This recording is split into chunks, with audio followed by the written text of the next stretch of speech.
Ang programang ito ay rated SPG, striktong patnubay at gabay ng magulang ang kailangan. Maaaring may masiselang tema, lengguwahe, karahasan, sexual, horror o droga na hindi angkop. Narito na nga ang ating pagkaabangan bukas sa Abot Kamay na Pangarap. Dito nga nagulat ang lahat nang magpaputok nga ng baril itong si Madam Lutus at sinasabi niyang manahimik ang mga ito. At dito na nga na sinabi ni Madam na hostage itong mga doctors at nurses. At kabilang na dito itong si Annalyn Santos, pati na rin ang kanyang ina at si RJ, at itong si Moira at Zoe. Nang sugurin nga sana ni Moira itong si Lynette upang kumprontahin. At dito nga na sinabi ni Lynette kay Moira na talagang hindi na nagbabago itong si Moira at pagkitang tao lamang daw ang kanyang ipinakita sa kanila. At dito nga na tila naiirita itong si Madam Lotus sa sinasabi dito ni Moira. Kaya naroon nga ang mga ito at pinapasok sa selda.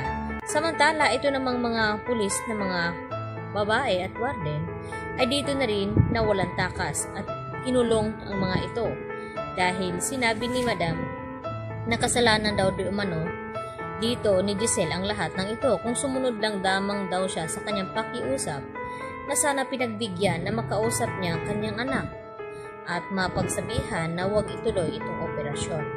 Kaya naman, nangyari ang mga ito. Samantala, agad naman na tumawag itong si Madam Lutus dito kay Giselle at nagawa naman agad ng paraan ni Justin kung papaano mapaikot itong si Madam Lutus. At kumawa nga siya at inirecord ni Justin ang boses dito ni Carla upang makausap ang kanyang ina. At dito nga na nagpapasalamat itong si Lutus kay Giselle at pagkakawalan na nga niya itong ibang mga hostages. Subalit ay hindi nga lahat ang kanyang pagkakawalan ay pili lang amang. At dito nga na ibinalita ng kasamahan ni Lotus na may pagkakawalan nga silang mga hostage at maiiwan itong mga kamag-anak di umano ni Giselle. At ipinatayo nga itong si Moira at itinuturo kung sino-sino nga ang mga kamag-anak dito ni Giselle. At ang maiiwan ay itong ang sina RJ at Lynette, lalo na si Annalyn at Zoe at itong si Moira. Kaya ikinalulungkot naman dito ni Lynette na hindi nga sila makakalabas. Samantala, dito na kinakausap ni Eric ang kanyang anak na si Justin.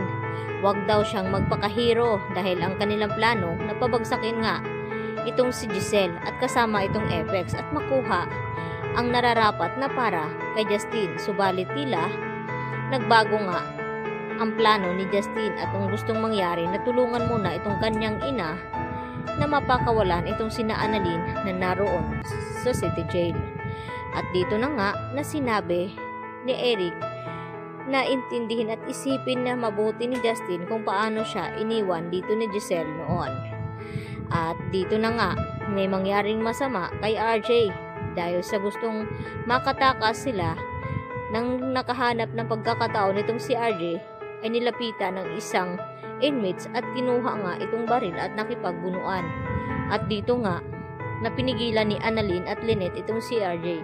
Subalit hindi nga ito nakikinig kaya agad nakaagaw pansin ng ibang inmates at tumayo at tinutukan agad itong si RJ at papalapit na tangkain na sanang babarilin ito.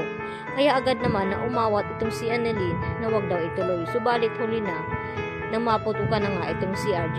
Dito na nga ba makakabalik ang memorya ni Doc RJ na matagal na nga niyang hinihintay dahil sa kagustuhan nitong mailigtas itong sina Annalyn at Lynette sa loob ng city jail.